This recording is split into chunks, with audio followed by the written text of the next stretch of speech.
capsule sur arc et secteur avec le vocabulaire.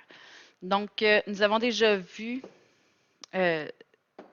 certains mots. Donc, ici, la ligne courbe dont tous les points sont à égale distance du centre, c'est le cercle. Ensuite, la région à l'intérieur du cercle, on a déjà vu ça aussi. Donc, tout ce qui est à l'intérieur ici, donc c'est ce qu'on appelle le disque.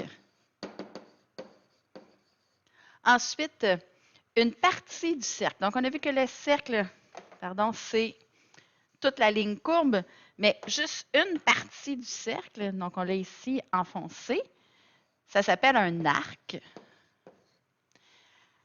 L'angle formé par deux rayons. Alors, on a les deux rayons ici, OA et OB. L'angle, donc son centre est, son sommet, est au centre du cercle, donc c'est l'angle au centre. Puisque son sommet est au centre du cercle.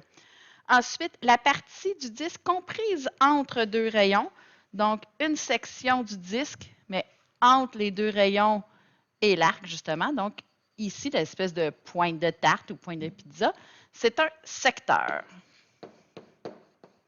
Tiens, je vais mettre de couleur, donc que ça soit associé.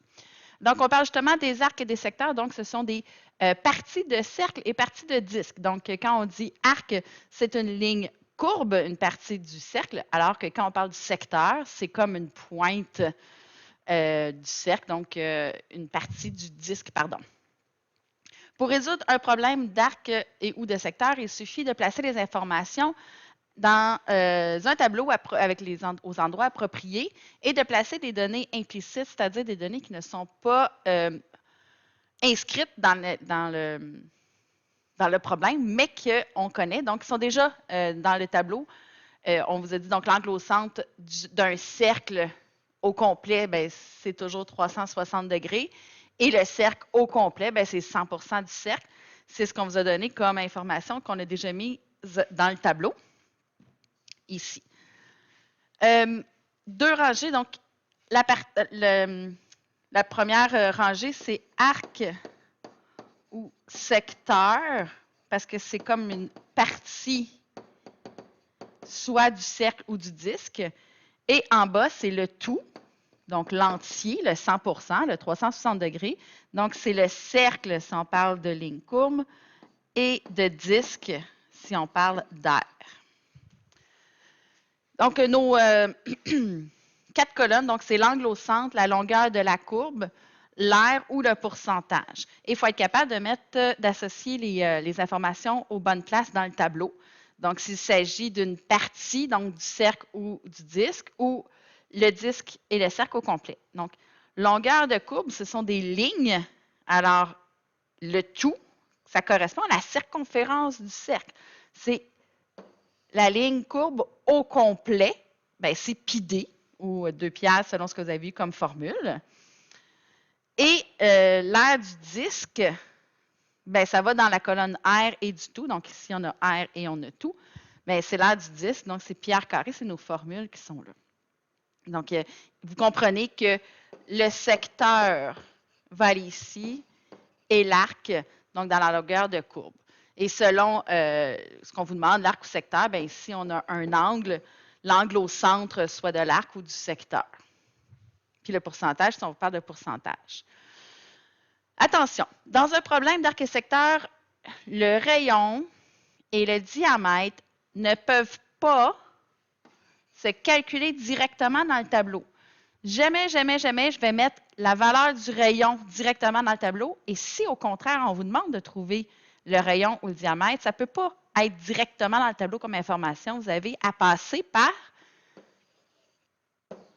une de ces deux informations-là. Soit que, avec le rayon, si on vous le donne, vous pouvez trouver la circonférence ou l'aire du disque.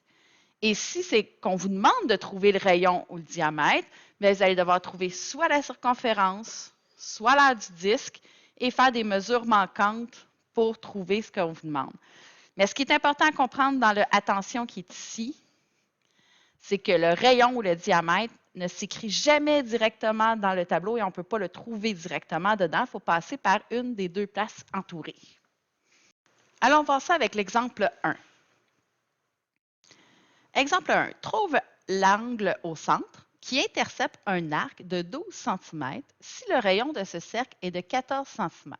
Il semble avoir beaucoup de mots, beaucoup d'informations. On va commencer par décortiquer tout ça. La première chose, c'est de mettre les données du problème dans le tableau en n'oubliant pas les données implicites. Allons écrire nos titres comme il faut. Donc, en haut, c'est la partie, donc c'est arc ou secteur. Et en bas, c'est le tout, c'est le cercle ou le disque. OK. On me demande, trouve la mesure de l'angle au centre. Donc, c'est certain que ça va être dans la colonne d'angle. Bien, moi, je veux l'angle au centre qui intercepte un arc. Donc, je veux évidemment la partie. OK. J'ai comme donnée implicite que l'angle au centre du cercle ou du disque, c'est toujours 360. Puis, je vais écrire tout de suite le 100 est toujours là. Ces deux-là, 360 et 100, sont toujours dans le tableau. Avant même de commencer, j'aurais pu les écrire. Ensuite, on me parle de trouver un angle au centre qui intercepte un arc de 12 cm si le rayon de ce cercle est de 14 cm. OK? Intercepte un arc de 12 cm, je vais y revenir. Mais tout de suite, ça me flash, j'ai le mot rayon. Et je sais que le rayon, je ne peux pas l'écrire directement dans le tableau, mais si on me donne le rayon, je peux trouver ces deux données-là. Je ne vais pas les calculer tout de suite pour rien parce que je ne sais pas si j'ai besoin des deux, mais je sais que si j'ai besoin de la circonférence ou de l'aire du disque, je peux le trouver parce que j'ai le rayon. Et là, on me dit qu'il intercepte un arc. Déjà, j'ai le mot arc qui m'indique pas mal où mon 12 cm va aller. Le mot arc indique longueur de courbe et les unités sont en centimètres. Ce n'est pas de l'air qui va être en centimètres, ce n'est pas un angle qui va être en centimètres, c'est la longueur de courbe. Alors, mon 12 va venir ici puisque c'est la longueur de l'arc. On me parle de l'angle au centre d'un arc. Donc, j'ai un arc en quelque part sur mon cercle ici qui mesure 12 cm. Puis, on veut savoir l'angle au centre, la mesure d'un angle au centre qui intercepte, donc entre ces deux côtés, entre les deux rayons, intercepte un arc de 12 cm si le rayon est de 14. OK, mon cercle n'est pas très cercle. OK, ça n'a pas l'air d'un rayon. OK, donc 14 cm. Alors, moi, ce que j'ai besoin, j'ai 4 colonnes. 1, 2, 3, 4. J'en ai besoin d'une complète et d'une avec le X. Donc, j'ai besoin de cette colonne-là parce que j'ai mon inconnu que je cherche qui est la mesure de l'angle. Et je dois en compléter une. Bien, c'est sûr que je vais prendre celle qui a mon mesure d'arc qui est de 12. Donc, il va falloir que j'aille chercher ce qui est en dessous, la circonférence. Premier calcul. 1. J'ai besoin de trouver ma circonférence. Pas de problème, j'ai la mesure du rayon. Si j'ai le rayon, je suis capable de trouver la circonférence parce que C égale pi fois D, ou 2πr ceux qui l'utilisent. Pi fois, bien, le diamètre, c'est 2 fois le rayon, donc 2 fois 14, 28 pi. Vous n'avez pas le droit d'inventer, mais moi, je vous dis de faire le problème avec pi environ 3. Donc, je peux remplacer mon pi par 3, donc je vais remplacer mon égal par des vagues, puisque c'est approximatif à partir du moment que je le remplace. Ce qui va me donner 84.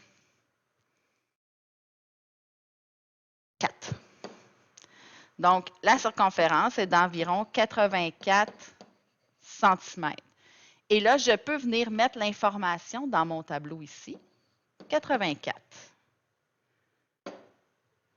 Ici, j'ai 12 qui va là. Donc, mon disque, j'en aurai pas besoin. Et maintenant, je peux prendre mes deux colonnes qui sont là pour faire une proportion. Donc, deuxième calcul. Je vais pouvoir trouver la mesure de l'angle au centre. Ma proportion, x sur 360, je prends ma première colonne, égale ma deuxième colonne, 12 sur 84. Et là, ben, je me retrouve avec une proportion. Donc, lien horizontal, lien vertical, retour à l'unité, produit des extrêmes égal au produit des moyens. Je pense qu'à ce temps-ci de l'année, vous êtes habitué de faire le produit des extrêmes égal au produit des moyens.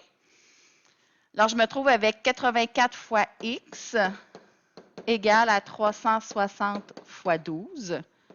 84x égale, oups, j'ai ici, 360 fois 12,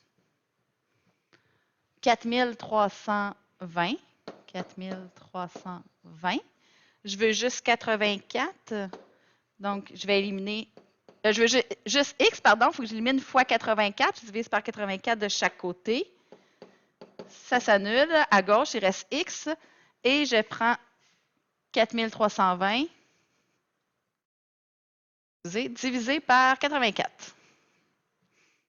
Ça me donne environ, et j'arrondis deux chiffres après la virgule, donc 51,43, parce que j'arrondis, hein, après le 2, c'est un 8.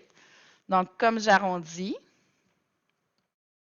je vais mettre des vagues, environ 51,43. Donc, l'angle au centre mesure environ 51,43 degrés. J'ai dû faire deux calculs. J'ai dû commencer par trouver la circonférence pour venir le mettre dans mon tableau. Et ensuite, j'ai fait ma proportion. Allons-y avec un deuxième exemple. Le rayon d'un cercle mesure 16 cm. Tout de suite, on me donne le rayon. Je suis capable de trouver les deux informations qui sont là. J'ai déjà mon tableau qui est fait. Là. Vous autres, vous savez à le faire habituellement. Donc, même avant de finir de lire, même avant de lire, j'aurais dû commencer par compléter mon tableau. Donc, en haut, c'est la partie arc ou secteur. En bas, c'est le tout cercle ou disque. Au total, c'est 360. Le pourcentage au total, c'est 100. Donc, toute la rangée d'en bas, je suis capable de la trouver. J'ai le 360, j'ai le rayon, donc je peux trouver les deux ici. Et il me reste le 100 aussi, 100 %. Donc, calcul au centième près, ça veut dire deux chiffres après la virgule, la mesure du secteur intercepté par un angle de 8 degrés. Donc, j'ai un disque, j'ai un angle de 8 degrés, et moi, je cherche le secteur qui se trouve dans cet angle-là. Un angle de 8 degrés, je m'en viens le mettre dans la colonne angle, et ce que je cherche ici, c'est le secteur. Ce que je vais faire, c'est qu'au lieu de mettre un X pour secteur, je vais mettre un S majuscule. Comme ça, je vais moins me tromper quand je vais trouver ma réponse. Oui, OK, ça va. J'ai ici, excusez, j'ai une colonne de complète. Je vais utiliser celle-là, 8 sur 360. Et je cherche le secteur, mais là, j'ai un inconnu, donc il faut que je trouve ce qui va en bas. Ce qui va en bas ici, c'est le disque. C'est l'aire du disque. Alors, je vais commencer par calculer l'aire du disque. 1, l'aire du disque. L'aire du disque, c'est formule, pi r carré. Pi fois le rayon est de 16 cm. 16 au carré. Je vais commencer par calculer 16 au carré. Donc, 16 au carré. 256. 256 fois pi. Et on me dit, oui, environ 3,14. Donc, utiliser pi 3,14. Donc, dépendamment du pi que l'enseignant vous donne, bien, on remplace le égal par des vagues. 256 fois le pi, 3,14. Alors, je vais prendre ma calculatrice. Excusez, 256 fois 3,14 égale 803,84. Environ 803,84. Et ça, c'est quoi? Bien, c'est l'aire du disque, 803,84. J'oublie pas d'écrire ma réponse avec les unités ici. Donc, l'aire du disque est d'environ 803,84 17,84, c'était des centimètres, donc centimètres carrés. Mon deuxième calcul, ben, je m'en viens chercher la mesure de l'aire du secteur en prenant ma proportion avec ces deux colonnes-là. Première colonne, donc excusez, je cherche l'aire du secteur. Donc, proportion 8 sur 360 égale S pour l'aire du secteur sur 803,84. Lien horizontal, lien vertical, retour à l'unité, produit des extrêmes. Vous prenez l'outil que vous voulez dans les proportions. Moi, je vais prendre le produit des extrêmes égal au produit des moyens. Alors, en jaune, j'ai 8 fois 803,84 est égal à 360 fois S. Je vais aller multiplier mon 803,84 fois 8. 6430,72. 6430,72 est égal à 360 fois S. Je veux juste l'aire du secteur, alors je vais éliminer fois 360. Je vais diviser par 360 de chaque côté. Donc, environ 17,86, puisqu'après le 6, c'est un 3. Alors, 17,86 environ égale à S. Alors, le secteur mesure environ 17,86. C'était des centimètres carrés pour l'aire du secteur.